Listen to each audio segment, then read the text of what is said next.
Hi, everybody, and welcome to the review for Bernz's new project, Sorry for the Mess Part 1, which came out today, April 24th, the day I am recording this, so I'll bring that up at the beginning of this episode of the Headspace Podcast, the show where we break down new hip-hop albums track by track.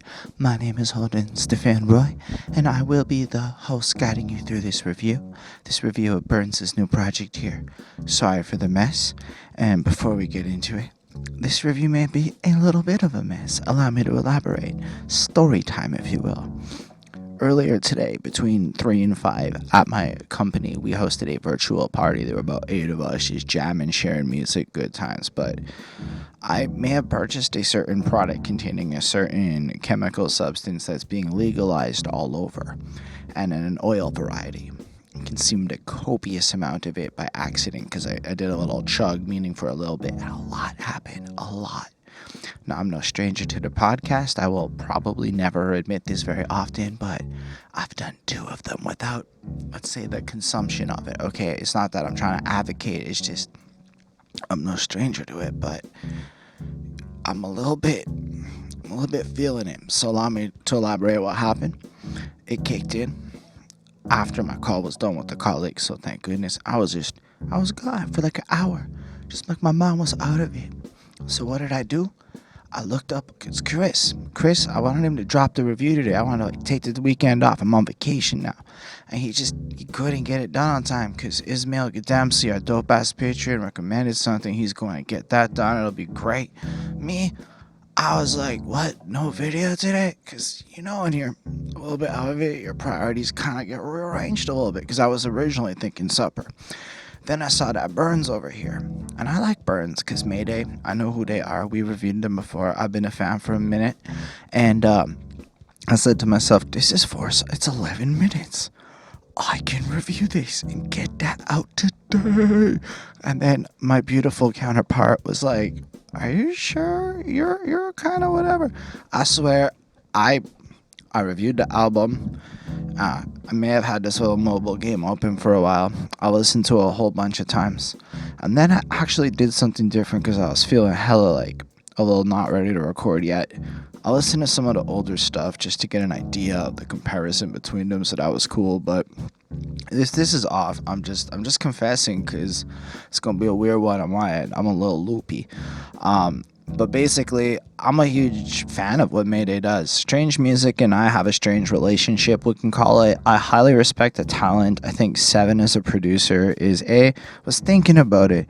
Dude does like all the projects. He's got to get like a cut of part of the songwriting royalties because he does the production. He's got a songwriter credit in the back ends. And that dude must make so much fucking bank off of the amount of shit. Like, that dude probably our royalties makes more than Tech, just because like how much of that shit did Tech touch, plus all of the other ones. Maybe not Tech, but like, damn, Seven's gotta be making a serious amount of bank because he does like all this shit. Now, I'll be honest with y'all. Seven is a dope ass producer.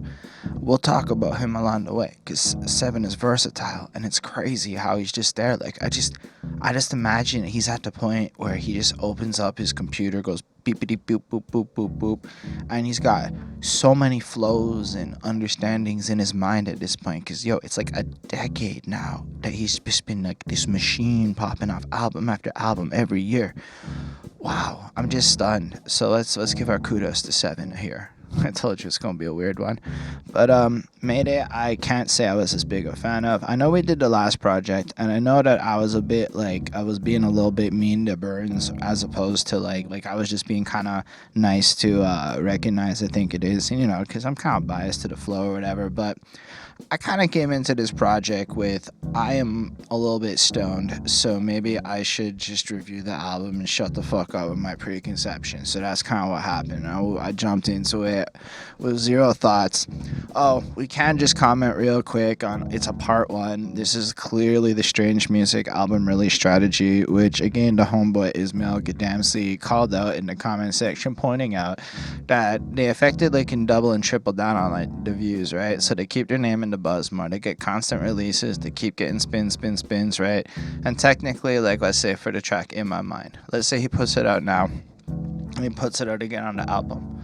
Both all the streams combined collectively play at the Billboard. So when the time comes where it's like you like check out the numbers, it doubles down. So obviously people are gonna bump the single for a minute, and then when it comes out again, you get the extra spins being on the project. So like anyway, it's just marketing, and for a guy for like a guy whose entire brand is to hate the industry, it's just baffling how corporate and capitalist strange music really is fundamentally at a business level. Like this, the machine they are, such a machine. But yo, this is not about hating. It's just an actual admiration when I see Seven's name everywhere. When I look at the boom, boom, boom. When I really think about that, they're effectively like the Juggalo movement of like the torch has been passed. And I don't mean stylistically. I mean in the sense that these dudes have effectively carved an entire threshold of the industry that is theirs. They own it flat out.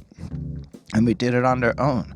And now they are the machine. In the same way that, like, honestly, Psychopathic is a machine in and of itself. Let's get back to it. The album is called Sorry for the Mess. I fucking love it. Part 1, sure, story time. But I like the fact that it gives me the idea it's an introspective story where we're gonna get some kind of apologies. In a sense, it's like my little opening in this video, which, who cares if it went on too long? I'm still running with it. The fact is, it just kind of had that tone, that like confessional, like something's up in the noggin and I just gotta be getting it out. I like the cover where he's kind of like head down, humble, looking like he's being real pensive. Plus, with the beard, I'm just saying, when you look down, it's a flat look. That's all I'm trying to say. I appreciate it. I like the messiness in the background because my life's a little messy. You notice I put zero regard. Holy crap, there's paper towel back there. For real, I know how lazy it is. At some point after like Black Friday, if like COVID and shit calms the fuck down, I'm gonna go ahead and do a little revamp up in here. I'm saving up some cash to do like a serious aesthetic revamp, and it's gonna look proper and professional rather than like so in my apartment. I admit the aesthetics are trash. Alright, but the aesthetics on his cover look beautiful. Whoever took this picture and just made it look like it just fits, like with the title, the personalization of it, I think it's dope. And for the record, I found out recently, just for sharing time, because the way copyright law is structured, the only way I can have the album cover wherever the fuck it is, yeah, it's here. The only way I can have it there is if I actually, because I've done this part where we critique it, and it was just an accident. And man, copyright law is kind of crazy when you get into it. But I love this cover. I think it's really dope. I think its simplicity captures the emotional state that I do feel is expressed throughout this album. So it's more of a retrospective feeling because I don't often look at the covers much until I've heard the album, but I like it a lot more now that I've reviewed the project. So that's a really cool way to do it. Anyway, there are 4 tracks on this project, and I've been rambling for a little minute here, so I know y'all can Outchea me. This song is charming. I'm gonna do something I don't normally do, because whatever. If you guys want like reviews and you want to see them quickly, check out the Patreon, and that's the best way to get that to happen. We have System, they're amazing motherfucking people, don't even get me wrong, and I'm not trying to be a dick about it, but if I have over like 500 requests from the comments, so we do what we can to get them out at the pace that we can, but just because we do get sometimes some comments that seem to want a certain speed, I'm just gonna suggest it now that I'm feeling brave.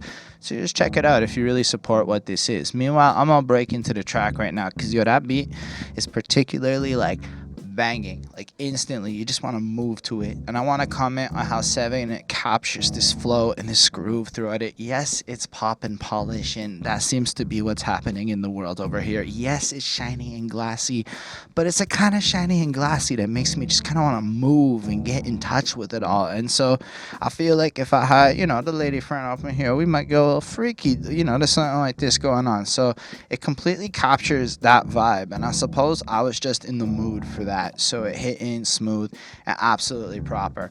So I don't know what, like, the instruments, whatever, it doesn't really matter as much. It's so much the vibe and the emotional state of wavy calmness. Like, you can just throw this on coasting on a nice sunny day, or if you're trying to seduce the lady in the car next to you while you going past the beautiful sceneries and shit. I don't know. That's where my imagination went. Lyrically, it's fucking dope though. So whatever. Here's a little intro. All right, let's do it one more time before we get the fuck out of here. So it kind of sounds like a live performance, a little bit engaging. It kind of has a charm to it because you know he's a little tenured, and I feel like that's what it comes off with. That like, yo, this is not my first rodeo. This project is maybe he as a solo artist doesn't have the most prolific catalog, and just judging off of what I see on Spotify over here, could have it. I don't really search it too much, but you know. Anyway, but he still professes this confidence in it. So he spits this verse, and it feels like a summertime barbecue. Every time I go ahead and get lost with you, every time we in bed, it's a rendezvous. Every lie we confess just to hide the truth. So I think it's a indication that maybe the story we're gonna get is related to a particular partner or somebody significant to him in his life, because that sounds like some dating crap going on right over there. You know, you're chilling and you put me in the vibe of summertime barbecues when I'm in your presence. And let me be real with y'all. Some of y'all relationships after 7 weeks or so. I'm in Montreal, Quebec. 7 weeks for me. Whatever your timestamp is different. After 7 weeks of isolation, you either really love the person, and that's what you discover. And I got lucky. Me and my lady, we love each other. I got lucky. Some of y'all gonna be in a bad motherfucking place when this is done. That's all I'm trying to say, as non-politely as possible. I'm just in a... Anyway, I'm gonna stop justifying. I'm Canadian. We apologize. But I love the way he puts it out there, because in a sense, when I've actually been with her in these moments where it's just been like this constant wave of disappointment, it really kind of has this beauty to it. Like when I see her just walk around, it's like this joyous sunshine and crap, and I really appreciate that. So I feel like this resonated with me, because truthfully she was sitting next to me as I was listening to this, so maybe it influenced a little bit. Trying to hear but then he says something like profound, and I didn't even catch this till like the fifth time, because it's 11 minutes. I let it loop. Trying to hear what they whisper when we leave. Sorry, every lie we confess just to hide the truth. Trying to hear what they whisper when we leave the room. Trying to paint every picture they seem to assume. I'm like, oh, hold up. That's where me and Mr. Bernz may be differing a little bit. I don't have that situation, but that is my past. So when I caught it, every lie we confess just to hide the truth, I was like, shit, I've done that. Because, there's such a thing as strategic confession. So if you're a grade A liar, which a former me was grade A lying, which means I still can do it, but I choose not to. It's more fun to be honest. It fucks with people. Anyway, you can kind of lay it out like this. So let's say you did something this bad. You lay down like a full confession on something this bad, especially if there's a suspicion trail, because then you confess something that's big enough that you can manage, that throws off the trail of suspicion for the huge thing that you really don't want them to know about. It's straight up whatever shit. So when I hear something like that, it's like, damn, that lie manipulation game that's going on in a relationship. And I feel like he just really does paint a picture with the words of the emotional state of this turbulence in a way that makes me really dislike Eminem's crappy versions of his recent love songs, especially more on Kamikaze. Anyway, but I like this. Trying to paint every picture they seem to assume, so we take every issue that they got in lieu and let it know we so fly that we flew the coop. You know what they say, better take it slow, even though we both the type that say we've seen it all. So I feel like here we're looking at the situation where there's a clear understanding of the systemic problems of what normally follows around the characterizations of their personalities and what's not, meaning they are who they are and they're going through like the dance of it all. Maybe I'm wrong. It came out today and I'm out of my mind right now. But I appreciate it though, because it has this honest emotion. And so if you're gonna have this project that's describing the mess of a fucking situation that is your relationship, yeah, that's a cool way to like spin it. And the way he bounces off the beat and rides it, like I don't even know I ever thought the dude maybe was less good than recognized. This is some fire shit right here. As far as the way he raps it, I am like, this is hype. This is actually real dope. And the emotional context of the lyrics, I'm like, holy shit. I'm like emotionally connecting with a strange music song. this is a very cool thing. Anyway, homie asking what it's like to hear your voice recorded. And then I'm like, oh shit, maybe it's not just about like a lady. Maybe it's about the professional relationships and shit that's going on in his life. Turn around and hear him singing every single chord. I tell him everything's fine, enjoy the ride. He dropped his first album and he down near cried. Thought the money and the fame came next. That's why I seen the thing about the numbers is they just can't lie. Now the thing is I've actually kind of even lived that shit myself. I went ahead and dropped myself an album, and yo, my Spotify numbers is trash. I'm really not doing well on Spotify. I'm doing okay over here is on the YouTube with the podcast and the album reviews after years of consistent grind and like tons of videos. But on the music front, I didn't necessarily prioritize it. So this year, smartphone, Spotify play. Yo, follow me on Spotify, link in description. But I'm going to be dropping a single May 13th. Anyway, I just think it's really cool because he contextualizes maybe this homie or somebody who's seen him been in the game and wants their shot at it, so they come through and they drop the thingy and they put it out on the YouTubes, and then nothing happens because the truth of the real parts of the game, in my experience, and I'll be honest with y'all, since 2012, I have failed successfully well, as in I've succeeded at failing as a rapper. So I can tell you that I've seen a lot of people with numbers, no numbers, just a lot of things. People don't know how much I see them because they don't realize I was back there because they just don't remember me. It's kind of nice. It's a good situation for me to be in, actually. But I've seen a lot of names, a lot of thises, a lot of that's, a lot of people grow up because, 8 years is a long fucking times.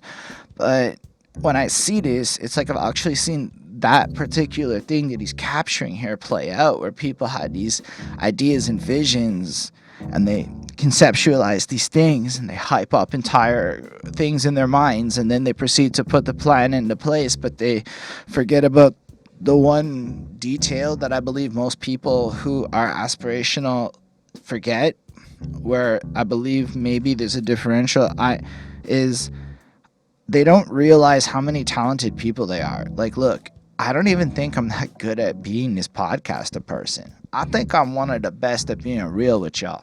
I think that this is me as if we was in the room together.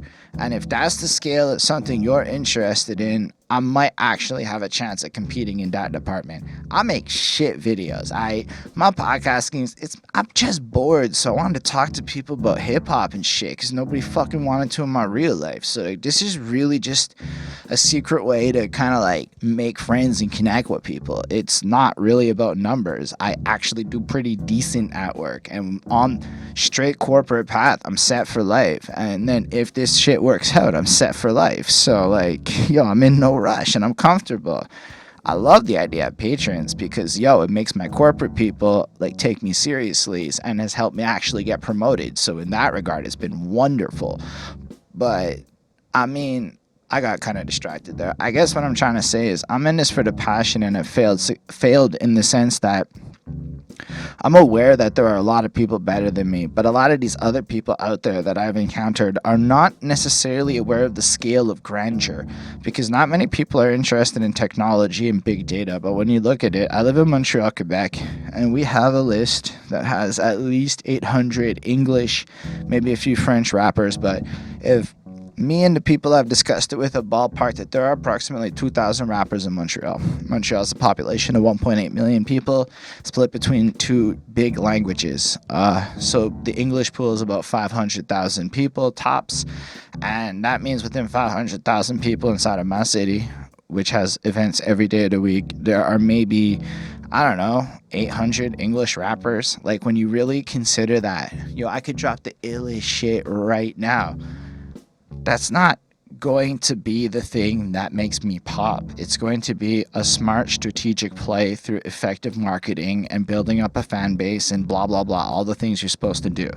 And you can argue in a lot of ways I haven't done those things, and you're right. So that's why I haven't maybe hit numbers like that, and I accept, because it's a fair criticism. And I think what he's trying to point out with this is just, it really triggered me because I heard all that and I'm like, wow, I've like lived sometimes I hear these things now, and I've like lived through watching these people evolve and change and break and cry about the fact that it doesn't been there. So when he goes, I've been at it all day, living off each phase, and I know it ain't much, but it's mine to trade. Every time I think back to the things we braved, I feel proud that we still surfing our own wave.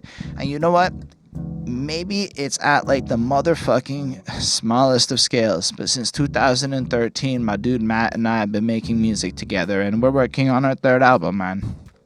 And again, maybe it doesn't mean anything to anything, but the truth is, man, yo, COVID can't stop me. I got this little room up in here, and the studios and the microphones, and it's sound treated, and we've already put out albums in here that people deem absolutely motherfucking good enough, because yo, I can't afford great, I can't afford good enough. And then we're gonna drop the next one and the next one, and I think that's something that like I know this is gonna be real story time, but let's be real, I'm having fun. I basically, you can let me know if you hate this, but we're rolling with it for this one. I remember at this one time, this dude approached me and straight up, and he's like, you know what, dude? Nobody like bought your way in. You just showed up one day ready to go with your own shit.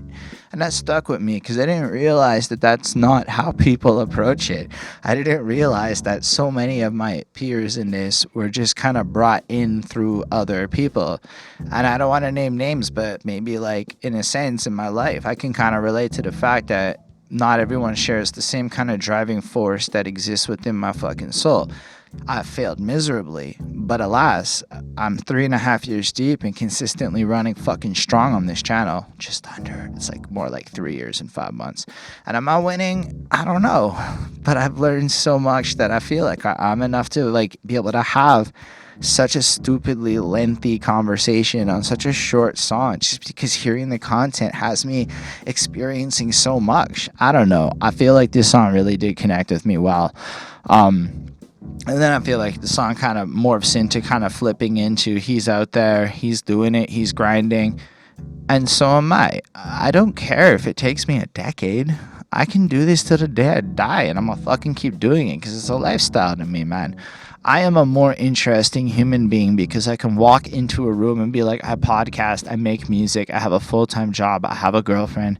Yes, these sound like checklist items, but in a sense, if you're trying to look at what's interesting, you probably should look at it like, are the checklist items of your life interesting, dedicated to the nice guys out there struggling? But, it's true. So I feel like the autonomy to be able to pursue the whimsical desires, like be able to cop an Oculus so I can start making VR videos literally nobody cares about. That's power to me. And so I feel like that's what he's trying to convey in this hook here, that he's got like this power and that it attracts all the things with it. Now, is he far more successful and ahead in this game than I am? Yeah, of course. But do I understand what it means to be able to walk into a room and have girls come to me? You might look at me and be like, okay, whatever. But you'd be surprised at what it is to kill it on a motherfucking stage, even if you push in 300 pounds. But I'm no longer that. You walk in having dropped 65 pounds, be able to spit some fucking quick ass shit doing a Godzilla challenge or whatever. And I promise you that the bamboozlement that you convey to people up in that room has a bigger effect of mesmerizing them than you would imagine looking at goofy ass me through a camera where the charm isn't necessarily as present. I hope it's as present. I hope I'm more engaging than a couple years ago. Man, some of my old videos is trash. Go back, have a good laugh, hit that dislike button, give me some fucking honest criticism, but understand that we're here now, so like, I mean, you can do that if you want, but anyway, I'm just fully out there tonight. Anyway, then it's the second verse, and he's like, feels like the first night I laid eyes on you, tried to front like you was hard with all that attitude, tried to tell me you was leaving with a dancer too. By the end of the night, I was passing through. That's cool. It just feels again like this relationshipy shit. Maybe it's music, maybe it's whatever. I don't know what the bigger metaphor is here. Maybe Bernz had some serious situations. So how's about whoever puts the best explanation for the bigger metaphor of this album that me, who doesn't follow the news over at Strange Music, just doesn't know. You'll be pinned comment, okay? You can be pinned comment on this video. Best explanation for the bigger metaphor on the album based on upvotes. We'll do it like that. And like this video, please. Anyway, so I like the rest of this track. I do think I should move on because yo, what's up? But I got my homie number 7 on the amplitude after losing a couple legends to the avenue, and I'm gonna save all y'all tears of the platitude as long as you save me a beer and a plate of food. Feels like that idea that shit's moved on. Him and 7 OG still at it. People moved on, whatever. You get the gist of all the drivel I've said so far. And anyway, I feel like the rest of the song kind of conveys, like, again, some people just aren't in it for the right reasons. He's in it for the reals. And I do believe that. I think his attitude, the way he spits it, it's just beautiful. So I give it a 4.5. I really vibe to it. I would highly recommend this track. All right, I know that was lengthy. I had a lot of fun. I hope you did too. Let's talk about how we're all grateful I'm done. All right, moving on to the next track. I feel like it's extremely similar in vibe to the first song, but with like a more solemn, airier kind of tone to it. I feel like Outchea has this attitude and this swag that highly attracted me, like this sheer confidence and bravado to it, where it's almost like we're getting like a layer of an onion peeled back, and after trying to be like that for so long, this is maybe the consequence of it, just the way he's feeling. So woke up on the wrong side from a long night, and I still feel good to go, and I'll still go all night. Just hold tight and please don't slam the door, because this might be a long ride, but if the song's right, then I might show you my soul. It might take a long time, but if you don't mind, then I might just do one more. So yes, I read the whole verse, and you just get this sense coming out of the way he spits it of tiredness. Like, you know what? He is a tenured performer with a spirit that is broken.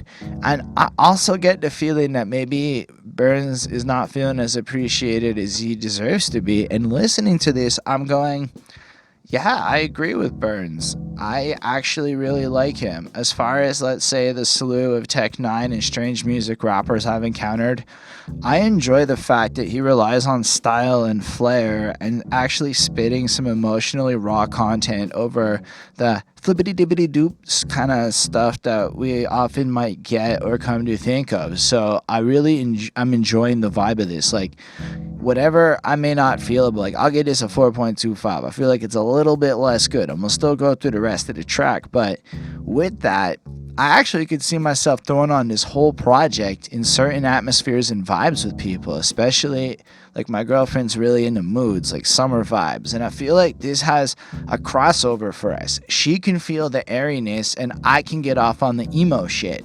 So I'm really down for this. I'm really happy so far with this project.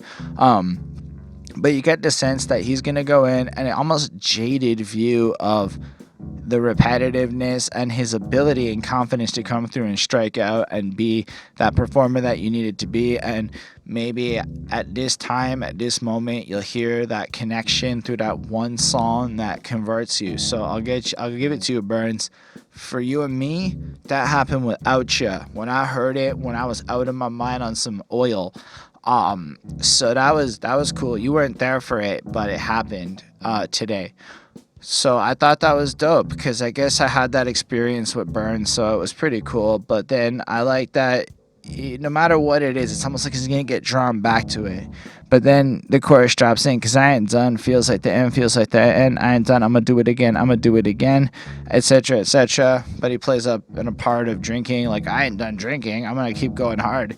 And I guess that's what his life really is, though, you know? He drinks, parties, goes out, does the shows, turns the fuck up, because, yo, imagine it's your job to get drunk. I personally don't want that shit fucking part of my brand, but like all these dudes have tons of song referencing a copious amounts of the alcohols and whatnot. So end of the day, it's like, they're kind of gonna get drunk at these shows. They're relying on a young demographic that is gonna buy Monster Energy drink to consume copious amounts of alcohol and dance the night away and maybe do a little bit of, if you know what I mean. So like, all I'm trying to say is they know who their demo is and they're all going for it as a label. So you gotta throw in that proness. I'm in my 30s. I'm allowed to be a little bit grumpy old man if I want, okay? But I love the chorus because it doesn't mean that he's not done. I love it. He flips your expectations of maybe feeling like he's going to be broken and done and goes, fuck that, no matter what, I'm going to keep going. And I know what that's like. So yeah, you may hate my reviews, brah, but I ain't done. I say brah because like 98% of reviewers are men. Anyway, Second verse, he follows on through. Hey, it ain't the end, it needs to come back. It's the beginning of the end, and I'm on back. So, yeah, I have to say, I find the lyrical quality here fine. While I love the emotional expression and all of that stands firm, and hence like I genuinely enjoy this song. I don't think the writing is super profound in this. It's more of like a mid-level tier of emotional expression. It's no idea from like rhyme sailors will say. But that's okay because sometimes this is more like some simple shit, simple emotional expression. I like that. And I'm not trying to diss them. I'm saying that there is an absolute time and place for it, but this is a very saturated thing, and there's a lot of motherfucking songs like this, whereas some of the more complex stuff has less saturation.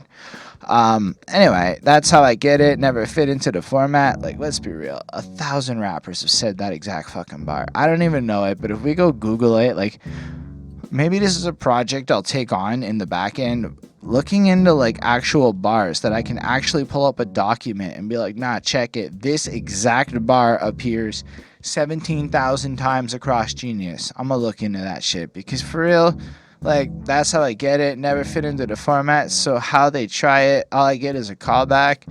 I starting over again. I ain't coming back down and sharing oxygen. I give them all the running start, and now they're walking in.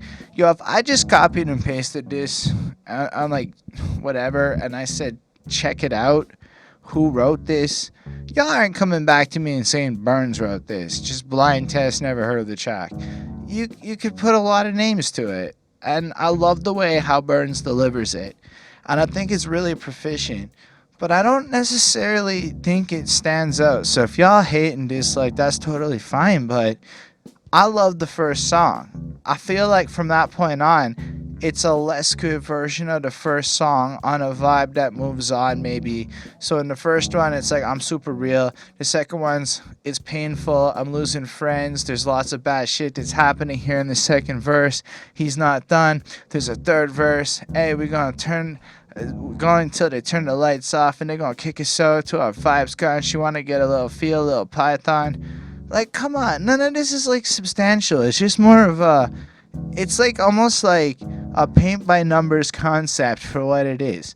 And I'm not trying to like shit on Bernz because again, at a delivery and production and overall product level, everything's dope. We are just talking about the writing, but we all know that I'm a dude that likes the writing, and that's what we do. Often I've tried to gloss over stuff sometimes because I feel like I don't want to be the guy saying the writing isn't profound, but again, I don't know, like, and I ain't done, gotta finish my plate, got a little more left so don't get out of place, been a couple bad meals, but I ain't losing my taste. It's good in the sense that the bars attached to each other. It's just, look, all of us could have written that in terms of coming up with that, maybe not all of y'all. I'm just saying that many rappers could have produced the exact same series of bars if it had just been randomly done, like if enough songs got written. It doesn't have like a real attachment to them. This is just like, yo, people understand the code reference that if I gotta finish my plate, that means that I have more food, as in money and fame and things to go get. I'm hungry. But like everyone knows what that means. It's not like superly clever, you know? So then to be like, there's a little more left, so don't get out of place, show some respect, blah, blah, blah. There's more. It's like, again, everybody's saying that. How he says it, I like. So look, I'm going to move on from that. And I guess for the rest of the review, which is going to have more diss sentiment, I'm going to kind of gloss over some of the parts so I don't stay negative. I'm going to call it, the writing does not impact me enough to have significantly more things to say than I previously said in that rant type shit. So I think that's fair because I don't know that I'm going to get... Anyway, this is a 4.25. 7 does... So let's comment on 7 too, right? Like, if you're going to do the move of like dropping 4 tracks in a row that are effectively the same thing, you gotta have like a layer of super versatility. Like, I feel like it's the same bop in every track. I feel like we haven't got to the end yet, spoilers, but I feel like right here it's kind of like, there's not enough of a difference where Like, if you were to take somebody that does not listen to rap and you were to play any of these songs, like play the whole tape out maybe, and then play it randomly, they would have difficulty distinctly identifying each particular track because they don't feel like there's a huge variation stylistically between them. So effectively, you either like the whole fucking thing or you don't like the whole fucking thing. That's a bold move on 4 tracks, where I would have to argue that Tech Nine and Chris Calico, from what I checked out of their first album promotion EP drops, actually went more with an extremely versatile palette, and I like that. I didn't check out the other one. Chris did it. I'll check with him and see what's up on his opinion of like how the other EPs for Strange went. Still, I think the versatility move is smarter than the consistent move when it's 4 tracks. What do you guys think? Do you think it's better to stick to a vibe? Like, is that your preference if it's 4 tracks? Because keep in mind, I'm a fucking reviewer, dude. I've consumed a whole bunch of music, math in mind, blah, blah, blah. This isn't for fucking pleasure. I'm trying to create a piece of content as I'm consuming this piece of media. I'm trying to make sure I can find in the realms of fair use with actual criticisms and ideas and shit. So maybe sometimes as it happens, I miss the point of shit, or like I don't see it in a way that it's meant to be consumed as a product, because music is a product. I'm like a power user, not a regular end user. I see the flaws and shit that most people don't care about. And I just would be curious to know, what do you think? Am I like out my fucking mind? Is this just shit in my system, or do I have a valid point? Let me know and we'll move on, and please just don't fucking lie to me. You could argue this song's got a little bit of a different kind of bop to it, but I'd argue that it's the same core main bop to it with a slight twist difference. Like, I wanted like a real stylistic shift. This is more like a gradual stylistic shift. And the one thing I would have to argue is the first song has like an aggression to it. The second song has like a more kind of sorrow to it. This has more of that feeling of when you're broken and you don't want to cope with reality. So it feels like he's managing the stages of loss. I don't remember what psychologist it is, but the stage of anger, the stage of grief, but like in a sequence of mashing out in that way. So for that, kudos for putting that sequence of emotions in order. And I have a lot of respect for the macro storytelling of this album, which is why I'm really appreciating it. Sonically, though, it's maybe not my absolute fucking favorite, and that's just my cup of tea. So I feel like, again, I respect this song a lot more than I like it. Like, it's a solid track. I don't think I'm qualified to give no advice. Can barely get by. I said this tonight, probably best for you to lie to me, lie to me. And I love that chorus, to the raw honesty to it, the humility in it. Like, I feel like I want to hang out with Bernz. Bernz, if you catch this, I would love to have an interview with you. No disrespect, dog. I like your fucking music here, and I would love to hear your story and talk to you. If anybody knows Bernz over at Strange or Jerry, any of them, just give me an interview, please. Anyway, I love the way he puts this out because, again, I've been there. I have had relationships that were over, and for months, in some cases maybe even a year after, we lied to each other to keep it running. And so whether it's a business situation, a friendship, and I kind of like the fact that in the first track he creates the generalization for the rest of the album so that you're not committed to any one particular type of relationship for it, which is actually, again, cool at the macro level of writing. Pretty dope, yo. This comes through and presents it like he's coping, he's struggling, he doesn't know about shit, he doesn't want to deal with reality. Just do him the favor for tonight, get fucked up. Here's an example. I had a relatively small copious amount of Easter chocolate I found at the Real Cheap today. And why? Because I've been eating mad healthy lately, and in the sense that today is a lie to me day for me and calories. I'm just having them lie to me because, man, I've been doing real well and I just needed that. So I'm going to consume some bullshit real soon because today it doesn't exist. Just do me a favor and lie to me, Fitbit. Just lie to me. It's not going to lie to me. Lie to me, Fitbit. Anyway, ain't in a mood to hear no hard truths, though nothing's working right. Just tell me I'm doing good. Tell me things I want to hear, and I probably should. Don't tell me we ain't getting younger because we're understood. So I can kind of relate to this in the sympathetic way of, sucks to be you, bruh. You're having a hard time. It's a real bad day.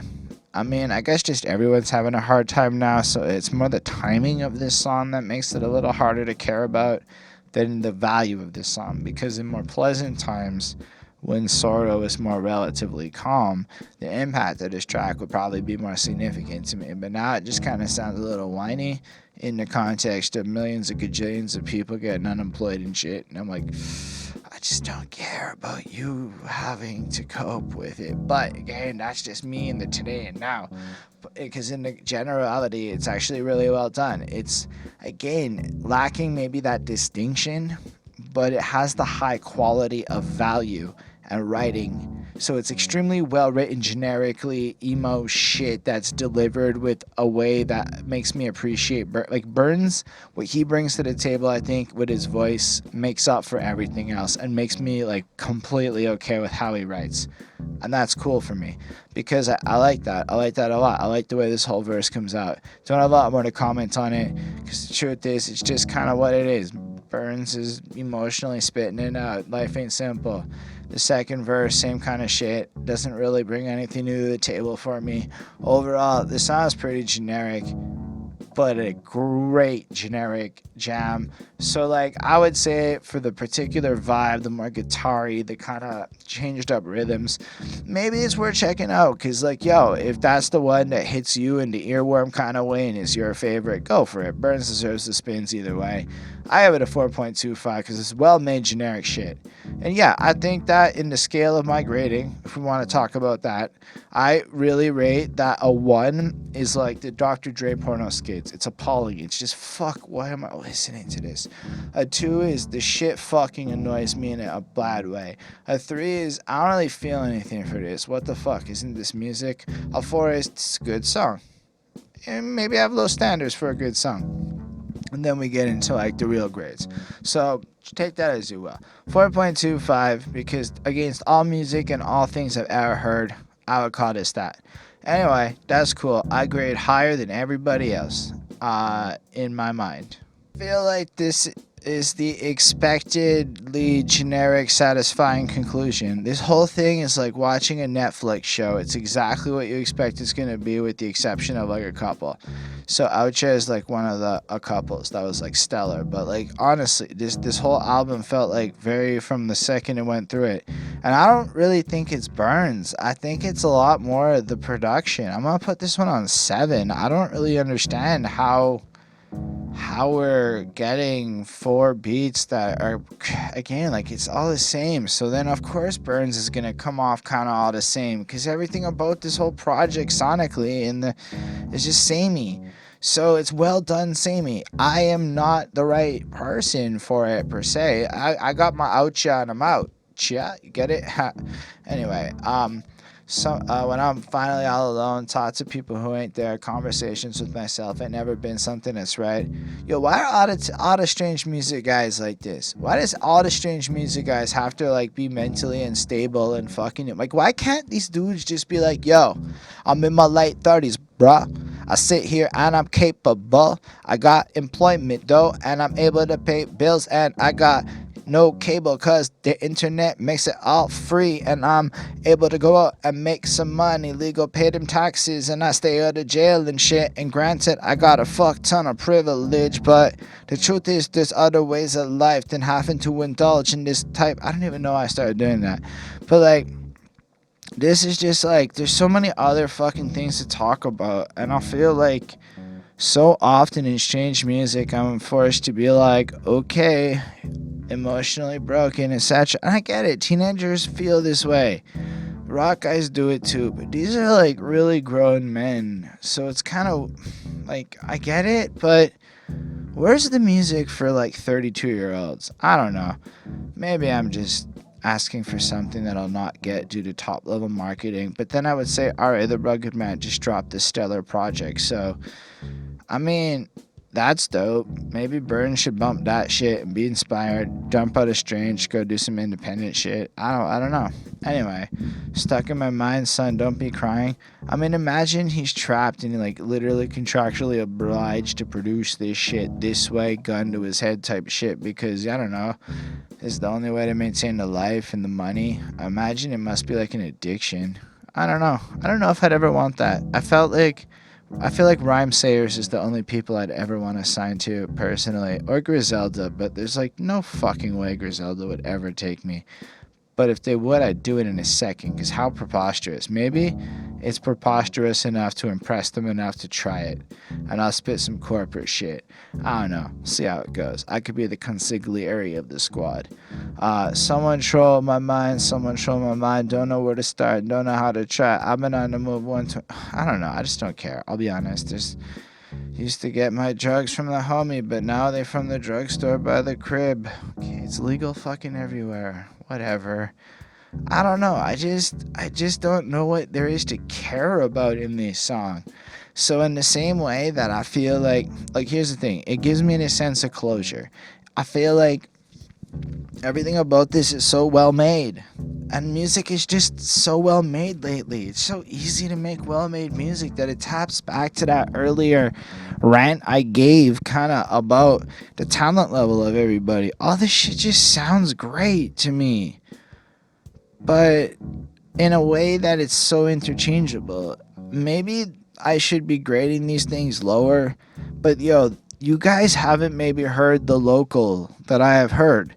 So I can't grade it lower. I just can't. It's got enough of the musical proficiency points to not be shit. It's just facts. It's like the production is, the beat making is good. It's just lacking an innovative edge to be great. So it is so good that it's not great. Because great kind of has imperfections and soul and shit. And Outchea, I felt, brought the most of that, and then it just kind of was that less good versions. Anyway, you got the point. So that's my review of this project. I hope y'all enjoyed it. I hope I didn't slouch too fucking far off camera. What did I give it over here? I fucking didn't even save it right. 4.3125. That's right. I use Excel. It tells me an exact average. That's what I gave it on 5. I think it's a well-made, forgettable project. If you're into this shit, look, if I was like, so here's the thing, right? There's ages to the music group thing. So there's, I guess, kids, and that's what your parents listen to, because fuck you, you don't have any control, and that's maybe a foundation for a lot of shit, fair. Then there's early teenage years, and then it's maybe a lot of what I can get. And I don't know, your environment. So in my case, it was like a mixture of punk, metal, rock, and then hip hop, and then some other shit. I really got into reggaeton a bit. Then I moved on, and then in like I guess 16 to like 24 is your foundational I love this shit music because it culturally identifies it. And in a lot of ways, when you look back, unfortunately, nostalgia is maybe more ever present in terms of the quality of some of the stuff I swore by. Not all of it. Like albums like Welcome to the Black Parade or American Idiot by Green Day, those are actually like aged well. And I'm glad that, or even Rise Against Siren Song, the counterculture, a lot of albums I loved from that era ended up aging well, in my opinion. But some of them, I'll have to admit, like new metal, almost all of the new metal, which I still love to this day, 5 on 5 level good to me most times I hear it, even though I know in like 8 months I'm not going to feel that way. It still earns that spot in my heart of love every time Travis Barker does it these days. Because like I kind of have to understand all these things, because all of y'all in the comments have spent so much fucking time sharing with me your ideas and perspectives and feelings that I've grown to have this wealth of maybe just understanding how limited my perspective is and the many factors that come into it. So I'm speaking as a English minority dude up in Montreal working in corporate America. I'm the middlest of middle parts of middle class in a country that's been stagnant economically for a decade. Do what you will with that. Truth is, I'm fucking killing it because I'm making lifestyle choices that are going to be built for success in a decade. That's the life I'm living, even if nobody sees it now. That's cool. Go watch me in 2017's videos. Watch me today and tell me there ain't a quality fucking difference in the swagger. And considering the state of mind, this entire video, I mean, I even may have consumed a little puffy with the little between a couple of these songs just to let you know that I'm fucking like, look, practice, put in the work. I believe that's important, and I think all y'all can do it too. I would love to see some of y'all do some reviews, man. When I saw the patron DJ Black Hurricane fucking dropping some shits up on Instagram, doing his spinny spins, and he's fucking dope as a DJ and did some podcast shit. It was fucking fire to see that shit. Just like, yeah, motherfucker. I want to see more of y'all do that because, yo, What if we take this more qualitative, long-form review format and come at it as a squad? And it's not, less lonely, and fuck up the reaction videos, which, look up copyright law. Maybe they're fucked up next year. I'm telling you, man. What I do here with the length, there's no way a fucking judge is gonna tell me this ain't fair use. So end of the day, I appreciate you all is, I guess, what I'm trying to say, a lot more than I appreciate this album. Outchea is the only one I'd go with, but I'm keen on seeing what the whole project sounds like. If it all sounds like this, I will not talk about it again for the rest of my life. If it turns out to be varied, maybe I'll do a little follow-up video to let you know what I think. Only if y'all in the comments tell me you want to see that, because that means you watched this far. And high five, yeah. Alright, thank you for real though. I really just do this because there are some of y'all that keep coming back, and we had these conversations in the comments, and y'all know how quick I can answer sometimes. I'm learning how to disconnect a little bit more, but it really means the world. It feels like I made friends, and I guess that was the whole point of this channel. And I want to make more friends, and I want it to grow. I want people to take these albums seriously and to care more about marketing of music and all the things that go into it. Okay, I'm just kind of rambling, and I bet my girlfriend's gonna be like, what the fuck? You said it was 11 minutes. What the fuck are you talking? Because she has to live with this, so she knows what it is. Anyway, thank you guys, for real. I mean that from the bottom of my heart. So, yo, I'm dropping an album soon, a single coming out May 13th. If you want to check that out, that'll be real cool. Soon I'll have maybe a pre-save in the description, and you can do me the favor, maybe following me if you really want to check it out. That'd be cool. I'm not trying to get signed to Strange. I just kind of want to get more than the 27 fucking followers I have on Spotify. Okay, I'm done with that. Special thanks to the page. Oh, please subscribe to the channel. I know I just fucked that up. So please subscribe to the channel. I really need the help. Like the video. I really need the help. Thanks to the Patreons who do help so much. Ismail Gadamsi, Chris Prado, Jonathan Bernz, DJ Black Hurricane, Lindo Williams, and Scribble. They're fucking amazing and bless my heart for real. And at the right tier, they get to tell us what albums they want to see us review. And trying my hardest to keep up with the schedule, but we live life in these times that are very strange, and we will just keep coming, and they support us, and it means the world, because we get a website that I'm absolutely failing at maintaining, but BehindThatSuit.com has some content, and then AdSense said, fuck you can't have ad money, COVID. And I'm like, and I have some shit to do, but I'm on vacation next week, so my brain is fried. And so I'm going to move on to the part where I say thank you, live long, and prosper.